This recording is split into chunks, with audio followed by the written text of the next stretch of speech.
Welcome to number 1 news. This is మల్లిక.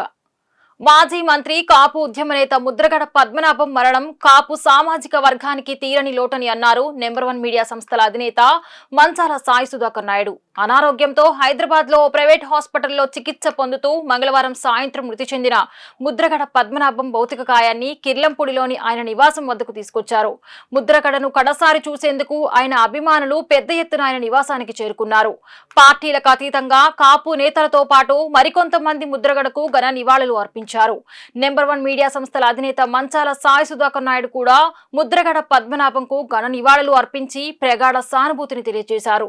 కాపు ఉద్యమంలో ముద్రగడ పాత్ర ఎంతో కీలకమని, ఉన్నత విలువలు కలిగిన మహోన్నత వ్యక్తి ముద్రగడ అని, ఆయన భౌతికంగా దూరం అవటం ఎంతో బాధాకరమని ఎంఎస్ఆర్ విచారాన్ని వ్యక్తం చేశారు.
మరిన్ని లేటెస్ట్ అప్డేట్స్ కోసం చూస్తూనే ఉండండి నెంబర్ 1 న్యూస్. సామాన్యుడి చేతిలో సామాజిక అస్త్రం.